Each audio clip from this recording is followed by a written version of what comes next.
Hey guys, Ross Embleton here from Speaking Through Silence. As promised, I've brought you some more videos on the pedals on my pedal board. Today we're going to be looking at the CS-3, which is a compression sustainer unit by Boss. For those who don't know much about compression, it basically makes loud sounds quiet, but not all the loud sounds. It creates a nicer level of sound and stops sounds from spiking too much to make disgusting, horrible things happen. The pedal is a 9-volt pedal. It's the whole generic size pedal for small pedal from Boss, and it's got 4 knobs on it. It's a mono in, mono out. I would be interested to see if Boss can make a stereo version of this. Actually, I'm getting a space echo very, very shortly, and the pedal version, not the unit version. I would kill to have the unit version, but the pedal version's the next best thing, I suppose. But yeah, I'm getting that into stereo in and out. So I would be really cool to see if they can create a stereo version of this, or if you guys know of a stereo compression unit, then let me know, and maybe I can get my hands on one and review it. So yeah, let's have a quick look at the pedal then. It's got 4 knobs on it, as I said. The first one going from left to right. This one here is your level, and then you've got tone, attack, and then sustain. The level and tone are fairly uniform in what I do. I tend to have the same level and the same tone throughout the board, just to kind of have a lot of uniform in the tone and not mess around with it too much. The attack and sustain pedals, these two are the main uses for the pedal. The attack controls the compression, and the higher the attack is, so that's set on max at the minute, the more attack there is, obviously, which basically, for those who don't know, means that the attack of the compression happens faster. So it'd probably be easier if I show you. So this is my clean signal.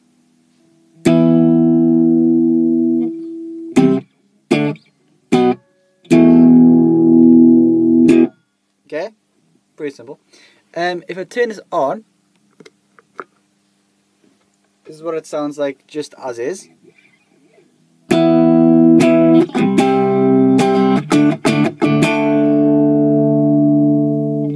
So as you can hear, it's an incredibly subtle effect. Very, very subtle. If I play a little bit harder and create some spikes for you, you might be able to hear the attack a little bit. I'll bring the attack down a little bit. You'll be able to hear it. Okay, so I'll play fairly hard for you and create some spikes.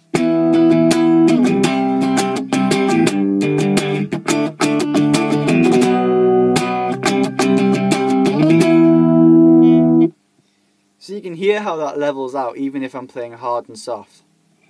Now if I bring the attack right down to its lowest form, this is what it sounds like.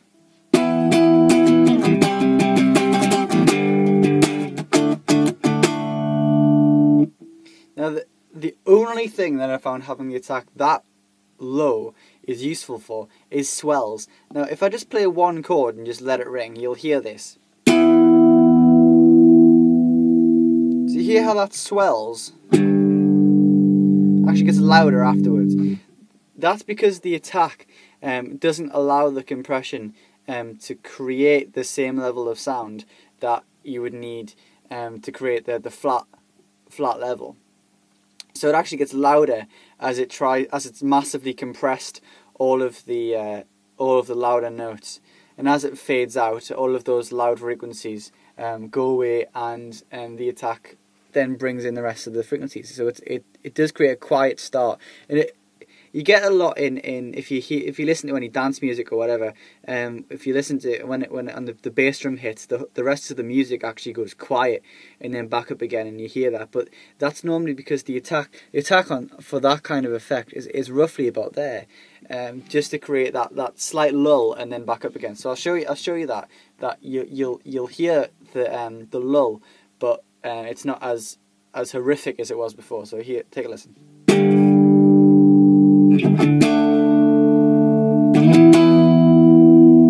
So you hear how that swells the same way, but it doesn't have quite the same swell as before. Although having the attack very, very low does work for swells, especially if you've got a ton of reverb or delay or something like that. That's fairly cool. I'm just going to move the attack back up to the top and play it for you. So that just sounds like you're generally playing. Now this is where I normally have my attack. A little bit out of preference and a little bit for note definition as well. If your attack is very, very low and you're playing something like this, yeah, you tend not to get a lot of the note. Now if I put it right up high, you'll see the difference. Yeah, so you got quite a lot of difference in the attack there. Right, let's have a quick look at the sustain. Now, I'm just going to leave the attack tone level where they are. Now, if I had the sustain on very, very low there, it makes the pedal very quiet. And this is one of the other problems I found with this pedal. Now, if I do that, and I'll play what I just played.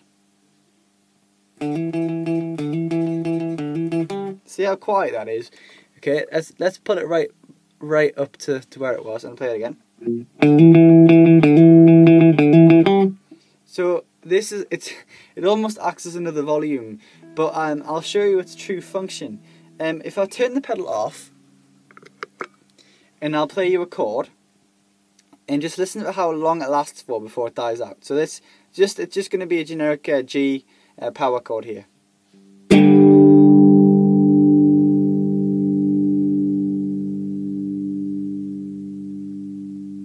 So that's how long it lasts for without the pedal. Now if I hit the pedal in and put the sustain up to max and play it again, this is how long it lasts for.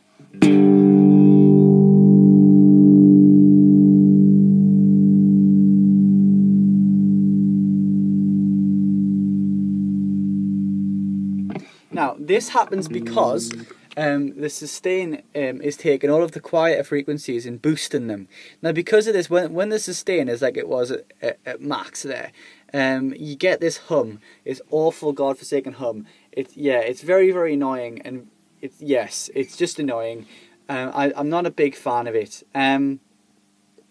You could, I suppose, get rid of it if you've got a noise gate, or if you put a noise gate directly after this pedal. You could get rid of some, or maybe a graphic equalizer if you're good with those. So yeah, I would definitely have a look. We'll have a look at how to get rid of that hum for having incredibly long sustained notes, maybe some arpeggiation, that kind of stuff. I'm going to put the sustain pedal. I'm going to turn it on, and I'm going to put it to where I normally have it, which is about here.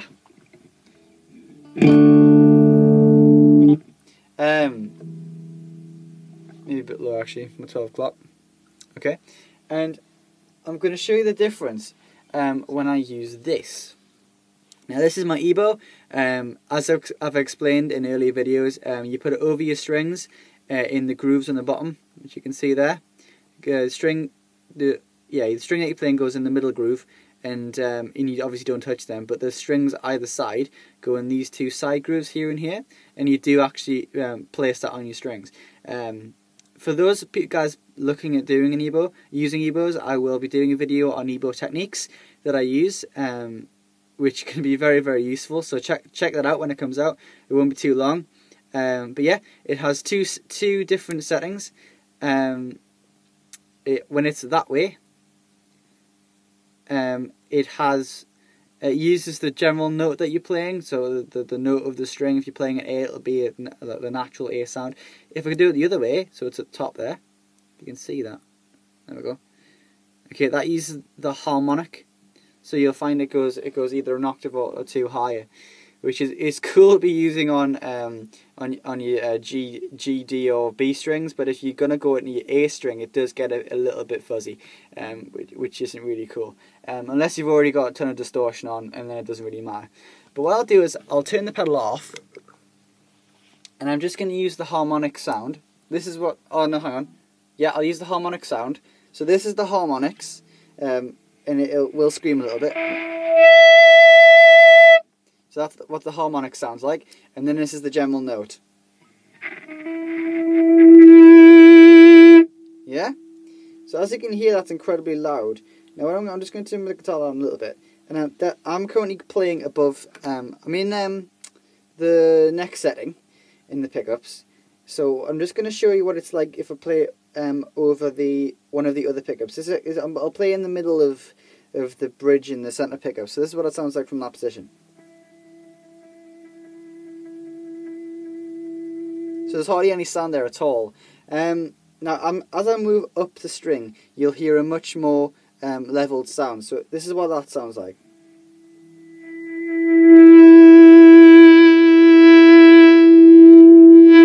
So you hear as I actually go over the pickup, it gets very much louder, and it's only a couple of centimeters difference. Now this is quite a large problem, but this is one of the reasons that I use this pedal. Now if I turn the pedal on and I do exactly the same as what I just did,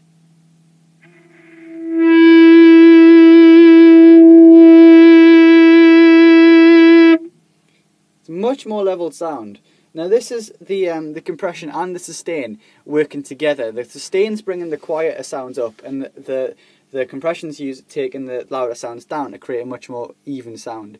Now what I'm going to do is I'm going to put the OS-2 in sequence with this pedal, and I'm going to slowly build up my pedal board in these videos and show you how the whole thing works together. But I'm going to put the OS-2 in now, and you'll be able to see what it's like with a bit of distortion on. Alright, so we've got the OS-2 on now with the SC3.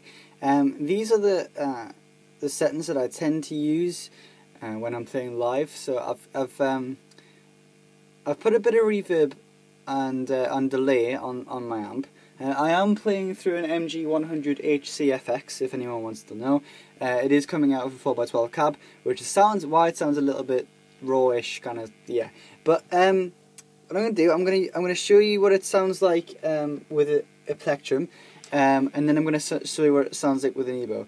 I'll just quickly turn this off, actually, and this is what it sounds like just distorted. Turn it up a little bit. And again.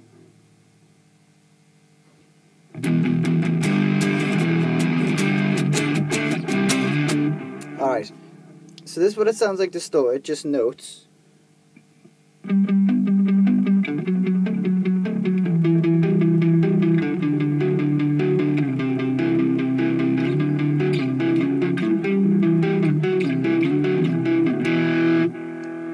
Okay, so oh yeah, I'll just play a note, and you'll be able to hear the reverb as well, and the delay.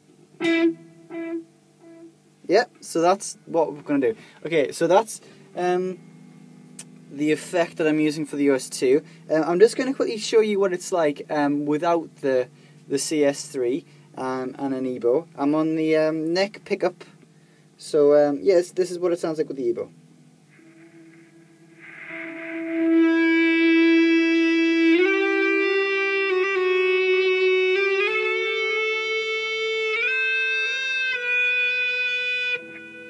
Okay, now there's not much volume difference in that, but there were some spikes. So I'm just gonna shove that on there and show you the difference. And put the same thing again.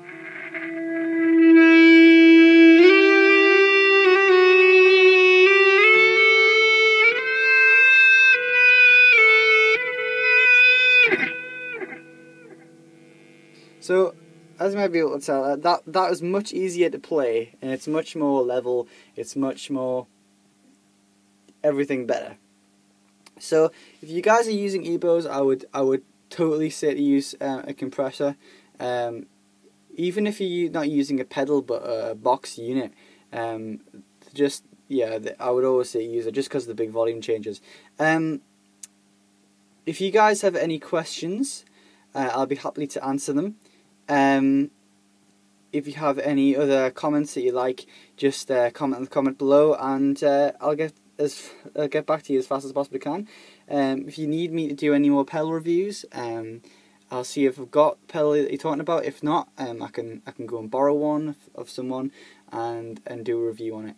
So thanks for watching, guys. You've been awesome. Cheers. See you later.